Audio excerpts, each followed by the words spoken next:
before we talk about trial by combat, talk about the 2021-2022 season. So the team that actually made it to NCT from Georgia Tech was Georgia Tech B. Tell us what happened. Right. So in basically in that grade, we were all juniors back then.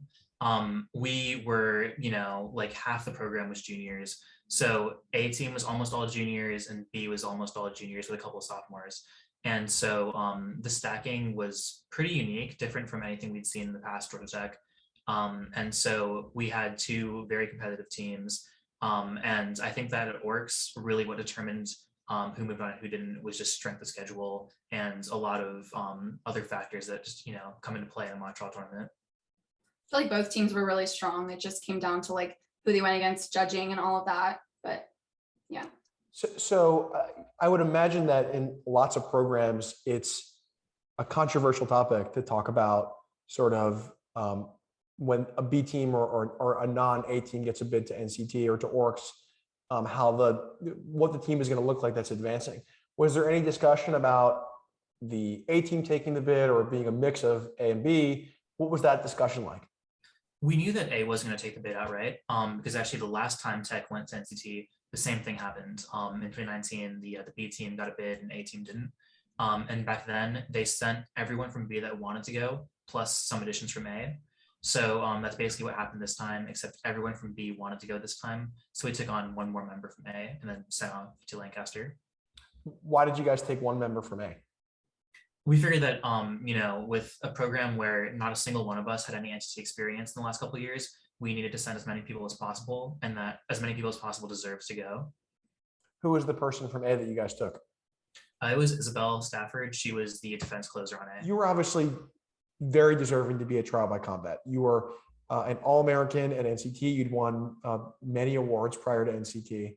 But I think it's fair to say that most people, you weren't on the national radar at the beginning of the last season.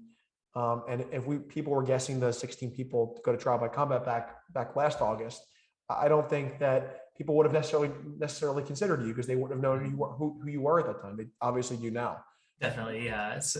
What was that like going into the tournament with that sort of mindset? Right. So that was pretty interesting. If I'm being honest, I kind of, did have maybe a little bit of a chip on my shoulder about, competing against these like 15 like titans of mock trial. And then there's me who kind of just arrived at that level. When I came into GTMT, I was probably the worst out of the 14 people that came in with me. So there was definitely a lot of emotions going in. What was it like sort of getting to Los Angeles and being in the room physically with all those people? I mean, most of your competition had been on Zoom over the last couple of years. It actually made me feel a lot better. When we met up with everyone outside of UCLA and we were talking with everyone, and it just kind of reminded me that as amazing as everyone there was, they were mock trial competitors too, who were also like scared and nervous and also there to do their best. And there was a lot of solidarity, even though we were all directly competing against each other. So a little bit of sort of behind the scenes, when the trial by combat field was announced in full, I reached out to all of the competitors individually, I think either in a mass email or sort of individually, and asked to find a time for you guys all to come on the show at some point to sort of give us a preview for what we'd expect at the tournament. And you were one of the people I did not hear back from. And you and I actually spoke at the tournament. You told me that you had some hesitation about coming on before the tournament. Can you tell us about that? Yeah, so it's something I talked with my coach Will about, to Lyla about it. But I was, like I said, I was really nervous. Sort of had a chip on my shoulder about like being able to hold up at TVC. And so, to be honest, for a while, I was kind of thinking out of sight, out of mind. I'll focus on my job and school. And when TVC happens, I'll just, kind of switch gears into that. But I was worried that coming on the podcast would make it more real and maybe more scary. And now after TVC, looking back, that seems silly. But at the time, that's where my head was. How much do you think the, controversy, for lack of a better word, surrounding the selection of the 16 competitors from year to year sort of contributes to, what you would describe as kind of like an imposter syndrome? Like, do I belong here? Do I belong in this field? I think that there's a lot of sort of reasonable competition, and people are interested in who's going to be selected. And I would imagine that that contributes to the stress in someone who's in a situation like yours, where, like you said, you sort of have just ascended to the top tier of competitors with all these people that you've admired from afar. What's that like? Yeah, definitely. I think that also contributed to me maybe not want to come on the podcast and step into the limelight, sort of. I saw people getting dragged online, watch all confessions and stuff like that. A lot of unwarranted stuff, a lot of pretty nasty stuff. I know actually that there are competitors who have been TBC level who have decided not to apply or not to accept because of the reaction of the community. So I was definitely nervous about that, but I got some great advice from my coach about basically taking a step back and not thinking about it and just focusing on my teammates' support. That's a really good transitioning, because I want to ask you about your coach. Will Warihay is sort of a legend of sorts in the college mock trial and just the trial advocacy community in general. He's former AMTA president, a really well-decorated coach, and also a fellow Philly sports fan. What's it like to work with Will? Will's a really interesting guy. Especially as you get older in the program, and you start to, develop a more personal relationship with him. He is really scary at first. Every new member is terrified of him. No one wants to approach him. And then by the time you're a fourth year, he is almost like, like the uncle you go to with all your problems. Like that's kind of who Will is. Yeah, I was intimidated at first. I remember I'd go to Varun. He was my captain actually my first semester. And I was like, I'm scared of Will. Like, I feel like he doesn't like my ideas or think they're good.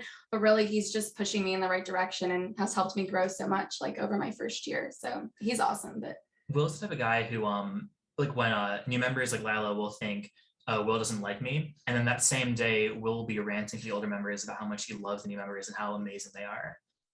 Yeah. Do you guys have any embarrassing stories you can tell about Will? Embarrassing. We have some great pictures. I don't know if I can send some of them over later. We'll insert those here in the we have a team tradition where whenever we go out to an away tournament, Will will take us out for dinner, and then we'll all sing happy birthday and give him like sometimes we'll make him wear like a ridiculous hat or like bunny ears or something. I remember one time we were out at a bocce place and we told the server that it was Will's retirement party, and he was retiring from a 60-year career in law, and that he had chosen to spend it with a bunch of 18-year-olds. Didn't we also say that it was his bachelor party one time? We also said it was his bachelor party one time. That's pretty good. So basically, anytime you guys are at a tournament, you tell the restaurant that you're at that it's Will's birthday. That's actually kind of genius when you think about it. Like, you're never going to be in that town again. Yeah. Right. Will is at least 70 or 80 now in mock trial years. Yeah, seriously. What was the best sort of fake Will birthday that you can remember? I think it might be when I was a freshman at regionals, because that was the first time that we had really gotten like a large group of people in on it. And so Will wasn't expecting it. And we were super loud and like kind of being obnoxious, and he just looked like he wanted to like die and just like crawl under his chair, and it was a lot of fun for everyone. I'll have to tease him about that off air. So Lyla, one of the things that the people watching may not know is that you weren't always the second chair who was selected to go with Varun to trial by combat. When we first got his form, it was somebody else, and it was changed before the tournament began. Tell us what happened. Yeah, so I had always been planning to go and watch Varun in LA. I have family out there, and I was like, I'll make a trip out of it. It'll be good experience. But he had a different second chair. And I remember it was like 2 weeks before TBC was happening. And I think I was like at the lake with some friends, and I get a text and he's like, oh, can you actually be my second chair? And as it being my first year of finishing doing college mock trial, TBC was very, very daunting for me. Like, he's intimidated and nervous, like multiply that by 1,000, and that was me. So I was like, I guess so. I mean, like, he needed somebody, so obviously I'm going to step in. But yeah, I was pretty terrified going into it, but it was really fun. It was a good experience. Varun, why did you pick Lyla? Yeah, so I mean, I guess for some background here. So my original second chair was my friend Naman, who was in my grade. And we are just used to working together. We balance each other out, and we have a good rapport.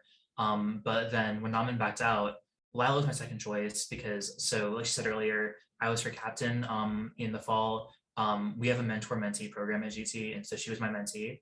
And she, has so much raw talent that even though she didn't have a lot of experience, I figured that in a rough setting like TBC, where it's a lot more about, like prepping quickly than about polishing everything, that kind of intelligence and raw talent would really shine through. I also fully expect her to be up on that podium in a year or two. So I figured it'd be a great experience for her. We'll see. We're going to watch your cross-examination of the son of the defendant. And why don't you give the people who are watching this who may not know anything about this case a little bit of background? Sure. So the case is U.S. government versus Augie Shepard. Augie Shepard is an alleged mob boss. It follows the plot of the episode College of The Sopranos, where Tony Soprano sees someone, a informant, on a college tour, and then goes and kills the informant. So in this case, the witness is the son of the defendant, and they were in the defendant's hotel room. Allegedly, the defendant left the hotel room that night, went and killed an ex-mafioso who became a state's witness, and then came back. And so this cross-examination is basically about, where they were, what they were doing. And yeah, I guess we'll see. And of course, that's James Orr of UVA, the trial by combat competitor from Virginia this year, playing the son of the alleged mobster. So let's get into this. First, I want to talk about what your dad does for a living. According to you, he is in waste management. Is that correct? Yeah, that's what my dad always told me. Well, you'd say that you actually live a pretty comfortable life with your dad. Is that right? Yeah, he owns his own business. You have a 6,000 square foot house in a gated community. That's right. Your father drives a Suburban. He does. Your mom drives a Porsche. Shitting that Yes. this You actually received a brand new Mercedes for your the witness's affidavit, or I think it was a deposition. Like this pocket was basically written by, I guess, Justin and the case writers. And so in all the rounds I saw, everyone basically did this exact same pocket. So this is kind of like shared between every cross. Meaning the cross pocket that your dad drives this kind of car, you drive this kind of car. He says he's in waste management, but you guys live in a big house. Yeah, the pocket, your dad is way too rich to own a small waste management company. Right. And this is sort of in the category of cross-examination chapter or pocket where it's sort of like you're trying to make a point, but you can't really ask the question you want to ask. And actually, in this cross pocket, you do ask that question at some point. We yeah, and that's something we talked about whether or not we should do that. We call it a burrito question. It's the one question too far. And in this case, we decided to go for it for just dramatic effect, because even though James obviously says no, my dad's not in the mafia, it plants the idea in the jury's head. So let's unpack what you just said. I'm going to do a little bit of direct examination more. You said it's called a burrito question. What's a burrito question? You imply to the jury that they ate a burrito, but if you ask the one question too far, then they can say like, no, I had a taco, right? Or like they can twist it in some way. So the burrito example is an example of what not to do, right? Yes. And in this situation, as we're going to see in a second, you chose to do the burrito question. Yeah, that was a tactical decision that, maybe it worked, maybe it didn't. I'm not really sure. Let's watch it back and see. 16th birthday. I did. I thought it was too much. And your little brother received the same for his 16th birthday. He did. Now, your father owns his own yacht. Yeah. To be clear, you still say that even after all of that, he only does waste management? Objection, Your Honor, asked and answered. Response, Your Honor? Yes. Yeah, you may respond. Your Honor, given all of that context, the question hasn't actually been properly answered. I'm giving this one more chance to tell the truth about whether or not his father is in the mob or not. Your Honor, may I be heard? Yes. The specific question that opposing counsel asked is, you said So was this something that you guys discussed during the prep period as to whether you were going to do this? Do what specifically? To ask that sort of one question too many. Was that the Sorry. Yeah, definitely we were maybe not expecting an objection, but we were expecting something to happen, either an objection or the witness to run on and latch onto that question. But we decided that putting that doubt in the jury's head and kind of sort of getting to testify a little bit as an attorney was worth whatever objection or whatever response we were going to get. How much of this cross-examination was written versus bullet points versus something you guys had just kind of talked about you were going to do? Nothing was more than bullet points, just with the 24-hour prep period and all the other content that couldn't be bullet pointed. The cross definitely was a little bit more on the sidelines. I think that there are some pockets later on that are more responsive that are completely on the fly, but this one was, we had talked about it beforehand. So I'm not going to ask you to sort of reveal any trade secrets here, but in terms of when you guys are figuring out your process for prepping for a tournament by trial by combat, I mean, like in any one-on-one event or short preparation event, everyone's got their theories in terms of how to sort of beat the clock. Sometimes you bullet point certain things, you don't prep certain things, you prep certain things a little bit harder. What was your guys' strategy going into this event? For us, the big strategy was to put a lot of our prep time into theme and theory, opening and direct, and then just bullet point out cross pockets. And then I actually didn't write out any closings. So was the closing bulleted? Was there a framework that you guys had decided on, or how much of the closing was actually something you prepared? Basically just a framework. Like, here's the theme, here's the theory, here are like the rough things you should probably hit. And that was kind of it. Yeah, I don't understand how he never writes out his closings, that he never does. So Lyla, during the prep period, what are you doing? Are you contributing to the content, or do you have very discrete things that you're doing during the 24-hour prep? Yeah, like I said, it was on the fly. Like I hadn't really prepped that I was going to be doing this. So I kind of was just there for whatever they needed. I helped them run content. I read over things. I like tweaked questions when I thought maybe something sounded better here versus there. An extra set of eyes to read through the case, I think, was pretty much my role. Yeah, I mean, I've never done combat, but I've done Top Gun twice as a coach and twice as a competitor. And the second chair is crucial.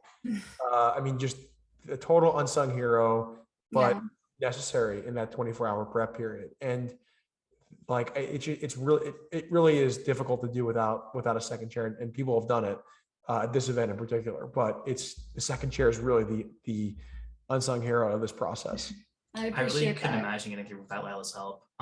Because I mean, in addition to the prep stuff, she was also writing non-responsive content on my legal pad while I was doing all of my stuff. Oh, that's right. I forgot about that. I was writing him the sticky notes to like help theme flip during closing. I don't know if you use any of my ideas, but I had some good ones in there. Yeah, I don't see how I could have done that without, that support. Your dad is still just in waste management, and that was the question that he started this pocket with. You say that your dad only works in waste management. It's asked and answered. Response, Your Honor, briefly. Yes. Your Honor, the question was, your dad is just in waste management. We don't contend that he owns a waste management facility. The question is there anything else he does to make all that money? That's a different question. I'm going to allow it. I'm going to allow it. Yes, Your Honor. So based on all of that, you still say your dad is just in waste management? Yeah, it's like I said, he runs his own business. He does well for himself. But he doesn't really tell you anything about that business, does he? No, it sounds like he likes to keep, work and family separate. That's right, your dad keeps work and family separate. This is one of the hard things about TBC is that if James had more time to prepare, he probably wouldn't have given me that little hook to sink in my next pocket. I think that's a really sort of advanced thing that, of course, the competitors at this event can largely do because you guys are all advanced. But for people who are watching who are new and trying to get good at this, that's a really advanced sort of technique that you just used. You listen to what the witness says, and when the witness gives you an opportunity to use their words against them, you use them and you punish them for it. What does it sort of feel like standing up there with bullet points, with 24 hours prep, trying to remember your closing, trying to remember the stuff for the next round? What does that sort of feel like? You can't really describe it unless you've been there. Yeah, I mean, we can talk about the format and all, but the feelings are just, it's unique, right? We're all used to mock trial where you do maybe an opening, and you have direct, then you have a recess, then you have your close or your cross, then another recess, then closing. And this is just nonstop. You're always going. You're always either objecting or listening to something or saying something. So it's intense. It's hard to be listening to the witness because in your head you're just thinking about what's coming next and trying to rush through everything. It seems. All right, now I want to talk about your relationship with Barry Capello, because you knew Barry a couple years ago, is that correct?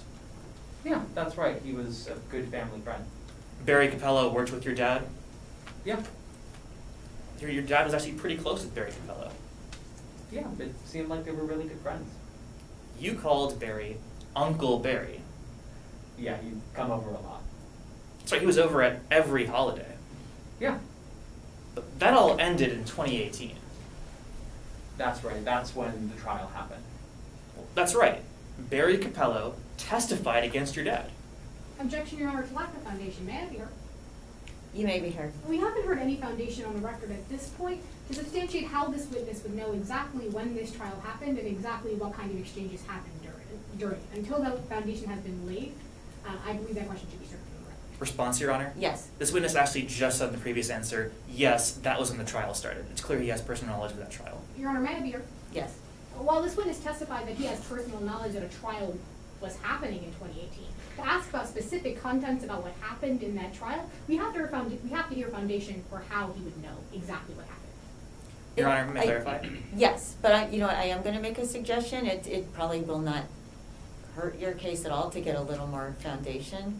Typically, it's helpful for the jury perhaps to hear a little more foundation, so I can rule on it, or you may just want to ask a couple foundation questions. Yes, Your Honor, I can lay Yeah. that foundation. Yeah.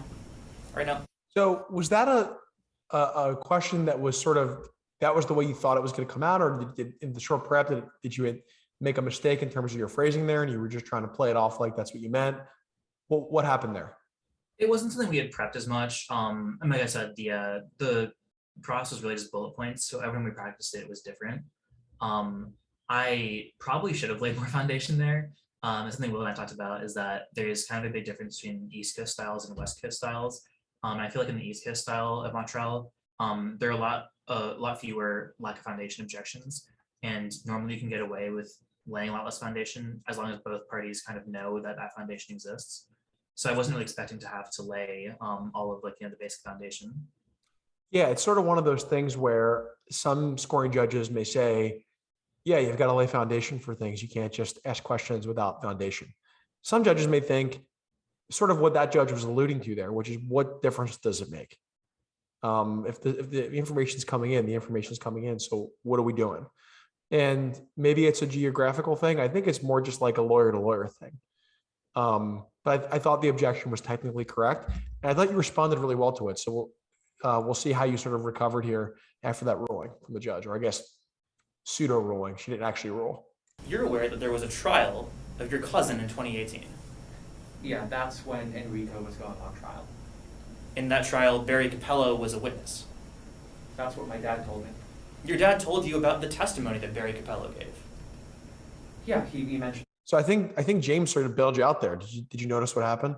Yeah. So you asked the question, so-and-so was a witness, and Sarah's going to stand up and object. Where's the foundation for that? And then James just totally bails you out and says, my dad told me. And then Sarah had to sit down. So I thought that was an interesting back and forth, I thought. And definitely, and also, as someone who did 2 witness rounds, this is kind of what happens at TBC that I think doesn't really happen at any other high level mock trial tournament, which is that people make mistakes like that on my end and on the other end that neither of us probably would have in a normal tournament. And, just everyone's rough around the edges because of how the format is. What is your mindset as a witness? Are you sort of up there to play, just to call balls and strikes? Do you have an agenda? Are you trying to help the attorney that you're with? Are you just trying to get your, the stuff that you've planned, get it out? What's the strategy? So I normally play extra witnesses. And so my goal is usually to just come across as smart and credible and be somewhat likable and trustworthy to the jury. I wouldn't say that I was specifically strategizing about whether or not to help my attorney or really make it easy for them, but that just came naturally. It's better to work with the attorney and have a good flow direct than it is to try to shine just by yourself, at least in my opinion. Lyla, were you impressed with Varun as a witness at combat? Yes, I was. He was a very funny Lauren Shepard. That one was fun because I had never seen him do character. Like he said, he always does expert, and he played kind of like a little bit of a witty. I don't know if you remember your cross, you cracked some jokes in there and the judges got a laugh, but I thought he did really good. Yeah. Enrico was going on trial. In that trial, Barry Capello was a witness. That's what my dad told me. There she Your is. dad told you about the testimony There's James that Barry bailing you Capello out. gave. Yeah, he mentioned some of it. And your dad told you that Barry Capello testified against him. That's not exactly what he said. Your dad didn't say that Barry Capello testified against him? No, he was testifying against my cousin Enrico. But I just want to be very clear here. According to your father, in that trial, Barry Capello named Augie Shepard as the head of the DeBruno crime family. That's what my dad said Uncle Barry was saying. I don't know where he got. Again, was that just a situation where, of course, I think you understood when you read the case that he was testifying against a family member, and in that testimony, he implicated the defendant. That's a subtle distinction, but something that I'm assuming is just a product of being tired and 24 hours prep. It's one of those things where like if we had planned out the cross, the questions would have been a bit tighter.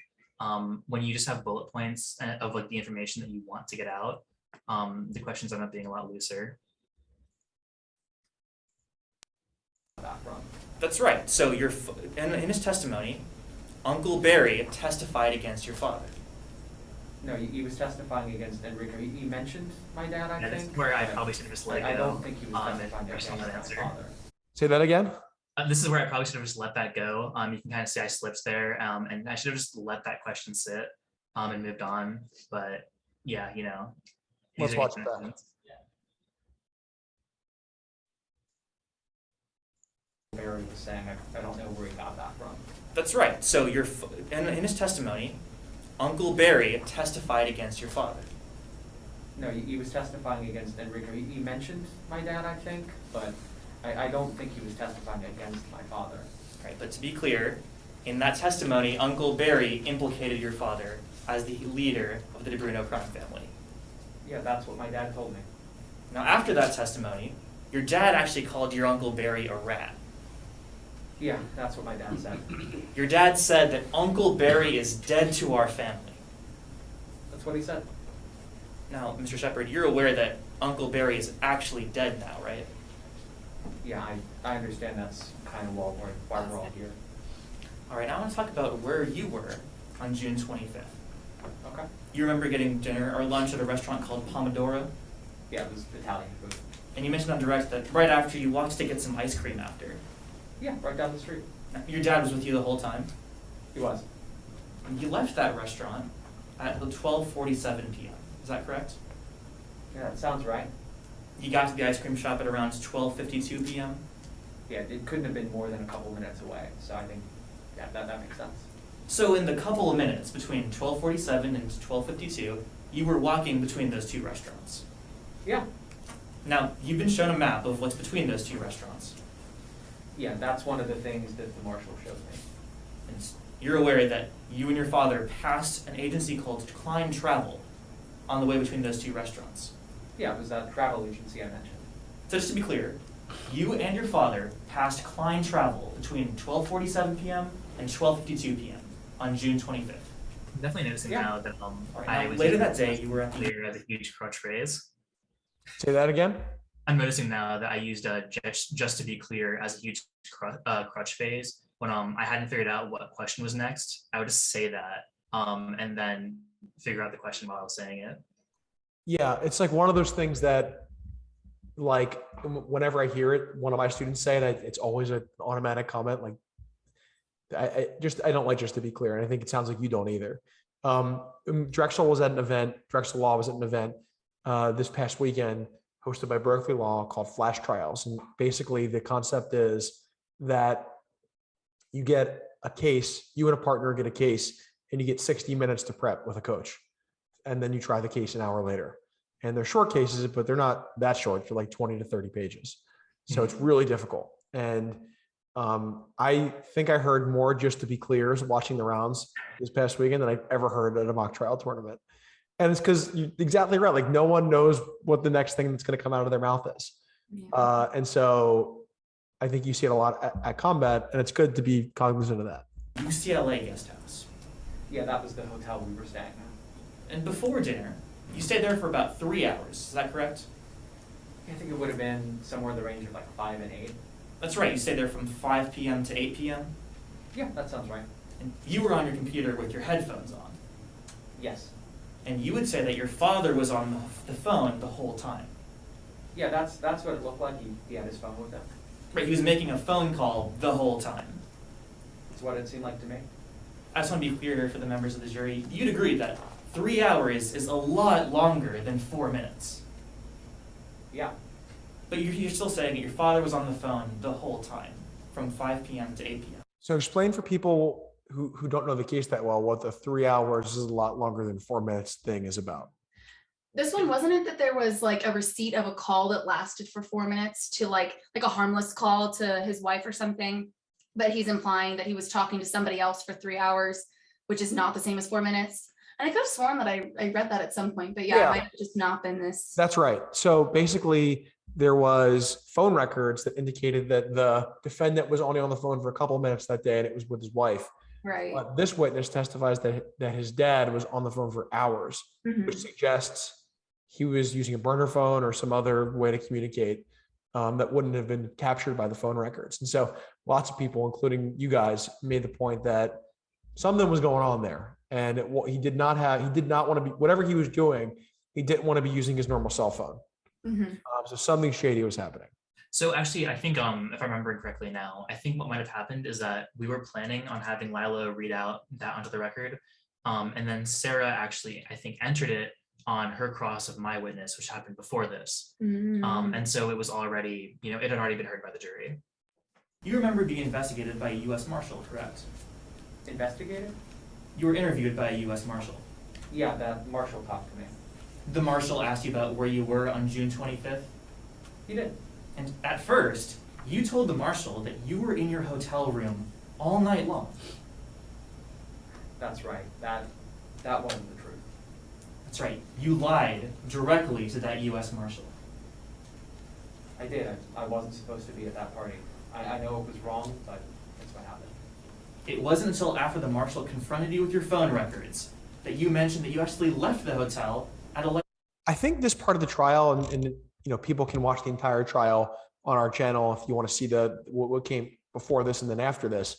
But I think this was the point in time in the trial where you were most confident and most poised and most forceful in terms of like your volume and tone and everything. Did you sort of feel confident in this point in the round that you sort of shaking off the nerves, the jitters of this is 24 hours and this is crazy, and you were just sort of in the zone at this point? Right. Yeah. So I guess like one of the big things that makes TBC so hard is that for every single piece of content, you have to keep everything in your head for what you're doing for the rest of the trial. You can't really ever go back and look at your notes or anything like that.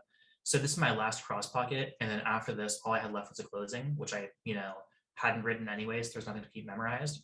So there was nothing left in my head that I had to like keep in the front of my head. So I was feeling really good of like I can just do this pocket and be done with it. 11:30. That's right. And you told the Marshal that you came back at 12:30. That's right. That also wasn't true.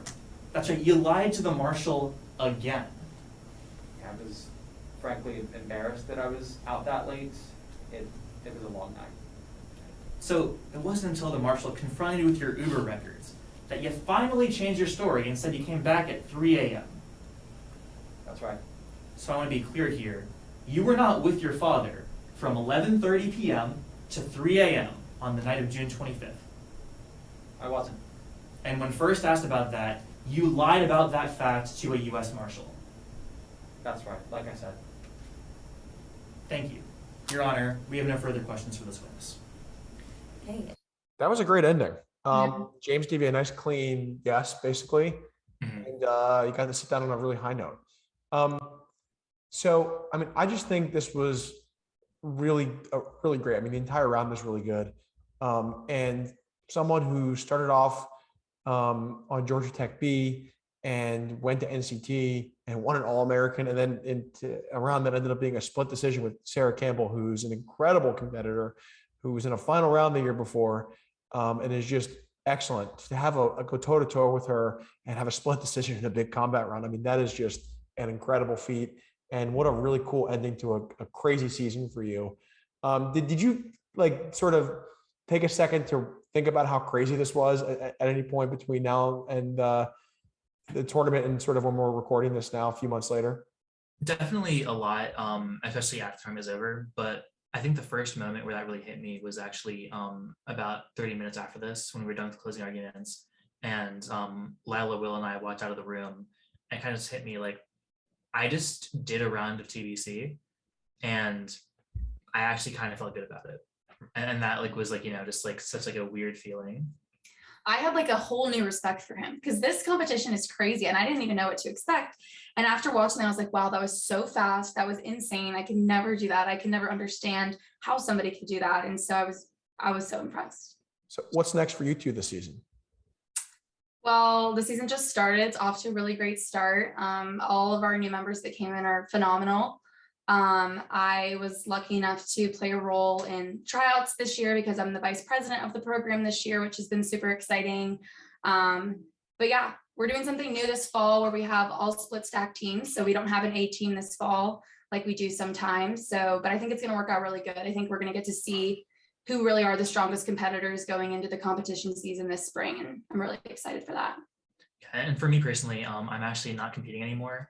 I graduated in the spring, which was like a little bit of a weird timeline. So it was my third year in college. So I'm still at Georgia Tech, but now I'll be more of an advisor and, you know, be helping out instead of competing for the next 2 seasons, or next, I guess, this fall and the spring. Are you headed to law school? Yeah, next year. Where are you headed? I'm going to Harvard Law.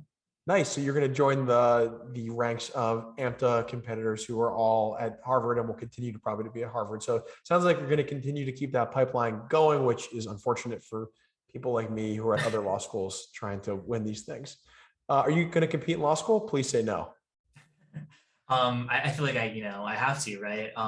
After you know, talking to people like Harsha, who was the last GT competitor at Trial by Combat and also went to Harvard. It was kind of taught me how to do my trial.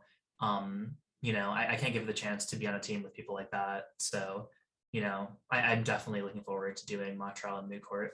Thank you guys so much for coming on. I know it took a little longer than we expected, Varun, but we're happy we got you on. Hoping to have you back, maybe to watch one of your law school rounds at some point. Hopefully it's not against Drexel, but would be happy to have you back. And Lyla, good luck with the season. Looking forward to seeing you on the circuit. Thanks so much. Thanks so much for having us.